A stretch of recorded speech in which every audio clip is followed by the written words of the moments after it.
Good morning, everyone. I have arrived at Herne Station. It's now 10:39 a.m. and I actually left my house at 9:25 a.m. So Stockwell Park is literally a 2-minute walk from Herne Station, and I'm gonna try and walk around the whole park, and I'm gonna find a quiet place to fly my drone. In this clip, I will be telling you about the history of Brixton and why it is called Brixton.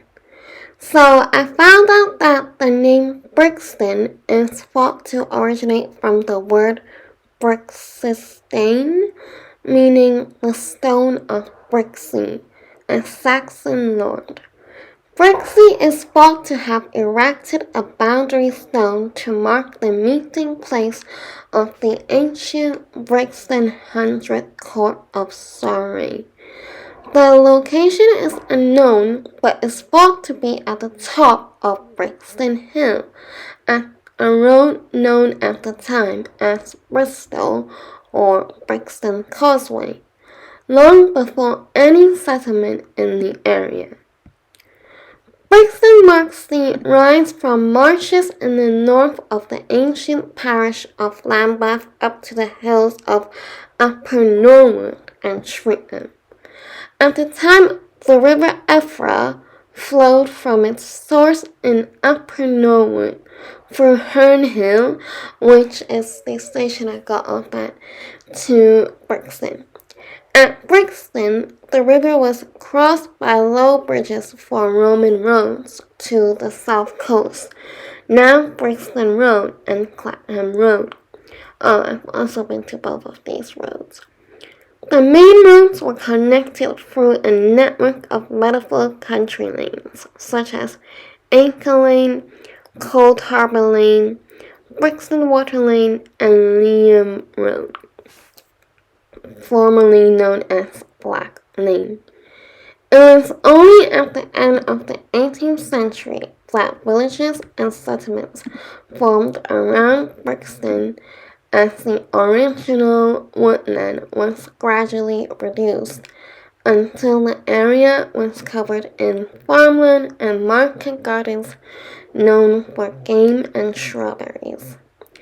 The area remained undeveloped until the beginning of the 19th century, the main settlements being near Stockwell, Brixton Hill, and Cold Harbour Lane.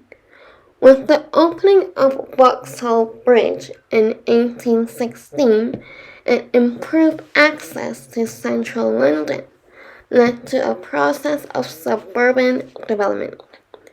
The largest single development and one of the last in suburban character was Angel Town.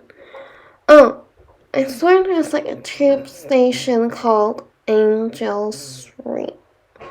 Laid out in the 1850s on the east side of Brixton Road, and so named after a family that owned land in Lambeth from the late 17th century until well into the 20th century, as bridges were built across the Thames in the early 19th century.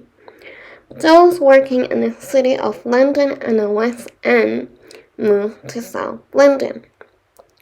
And the first development was in Watchway, which is now Brixton Road, with the enclosing of the Manor of Lambeth owned by the Archbishop of Canterbury. So the Lido is actually that way, but the famous Lido I just saw in my drone clip, so I don't need to go there because I'm not going to go swimming today anyways. And there is a Stockwell Hall, playground, tennis court and bowling green, padding pool and ponds. So this is the cafe. I'm gonna take a photo here later. They do breakfast, hot drinks, hot chocolate, cappuccino, latte, tea, but I've already had my breakfast. Oh, there's an antique clock tower here. I might take a photo here. Oh, so this is the paddling pool. Apparently, there is a famous river called River Effra, and it's known as the Lost Rivers of London. So I didn't manage to fly my drone there in the end because there were so many birds, but I might go to one of these places to fly my drone. And look at these cute little antique houses. I wonder what they're doing here.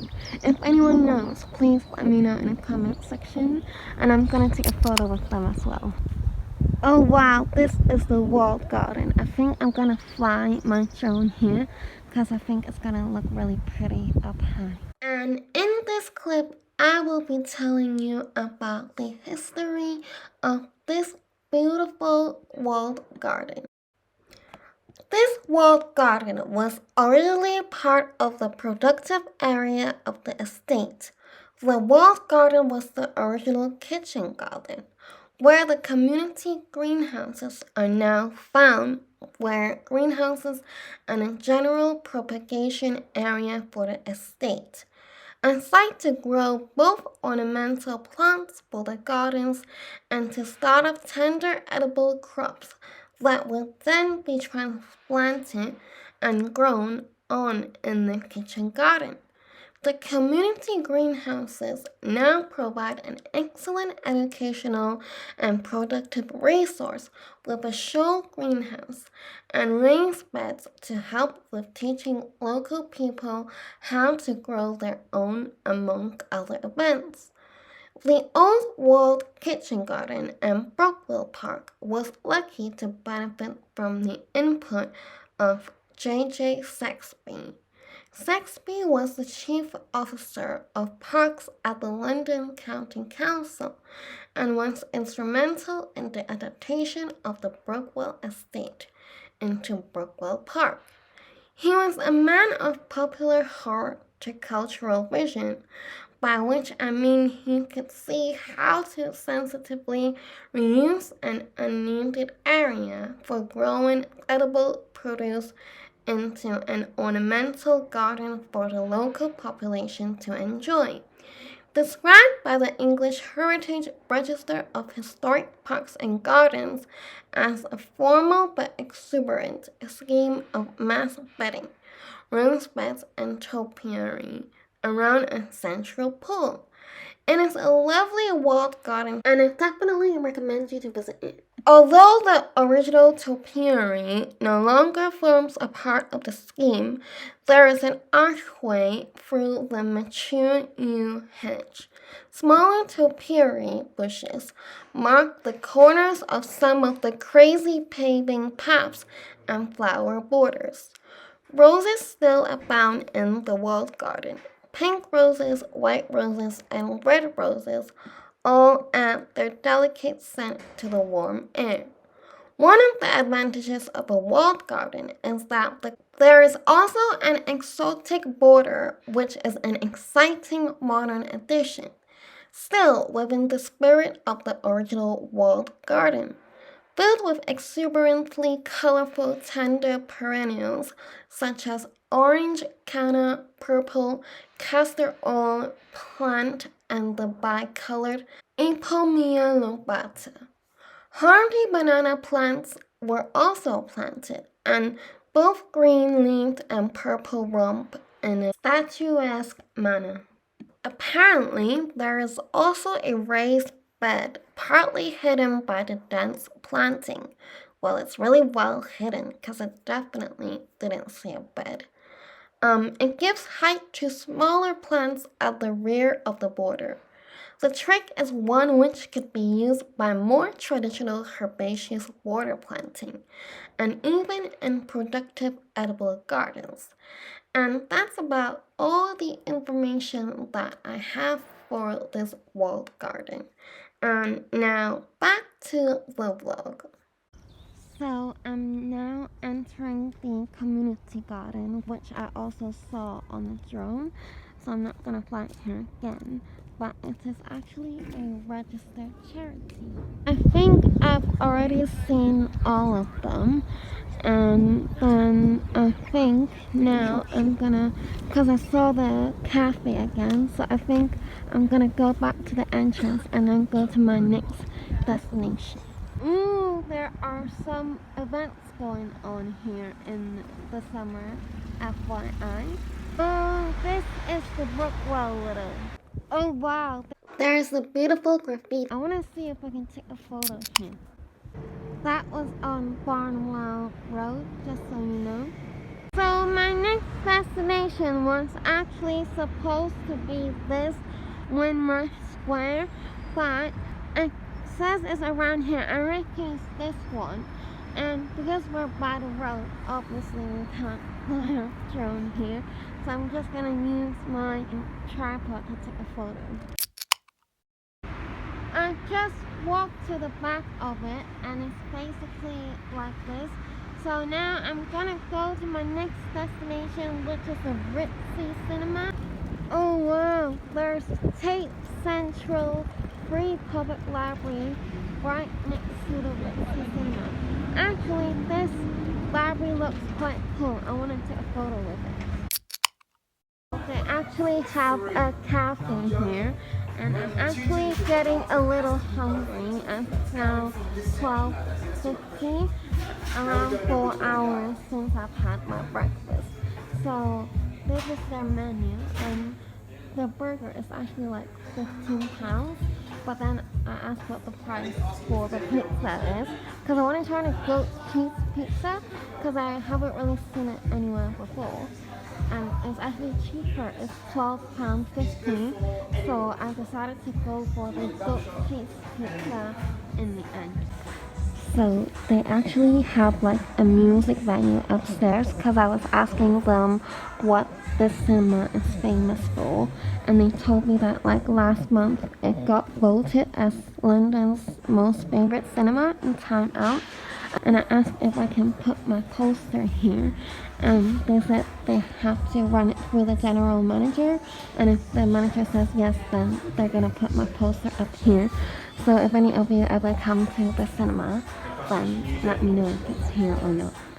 There's also a photo booth here. So this is my pizza, and in the meantime I actually made some arrangements with my friend. I think we're gonna go play Plonk next Thursday at Camden, so I'm not gonna lie, I'm starting to feel a little full now.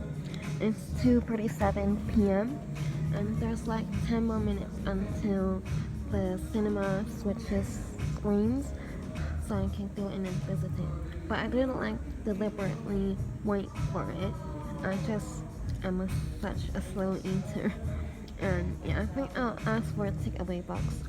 And I just realized that their upstairs venue, you can hire it for an album launch. So this is their cinema, and it is very dark. You can't see it at all.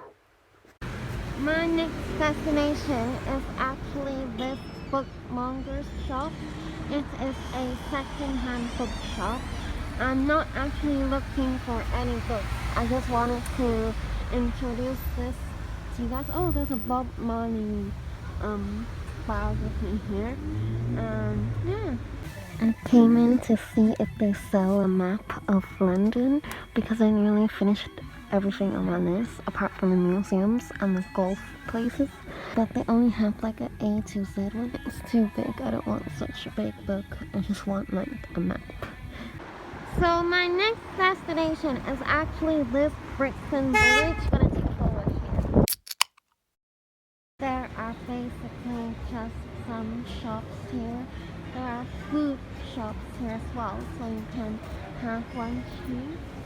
So I just saw some people put up posters here, and I asked the guy if I can put my poster, and he said, yeah, sure. And then he was like, but we charge you for that. And then I was like, oh, how much? And then he was like, £10. And I was like, oh, never mind then. I was gonna leave, and then he was like, no, I'm joking. You can put it up there. So I put it up there. So if you come here, and let me know. And he said he's the owner of the shop as well, so there's no problem with putting up the poster, so he's very nice. I'm so hungover, I wish I was dead. Wow! Can you guys see this beautiful graffiti? Over there, I just took a photo here like this, and look, this girl is crawling on her own. Hang on, is this Bob Marley? If it is, I'm gonna take a photo here. Does anyone know who this Chadwick Boseman is? Let me know down in the comments. Oh, so this is Top Brixton. This is actually the next thing on my list. Oh wow, there's a cheeky little photo taking spot here. I'm definitely gonna take a photo here.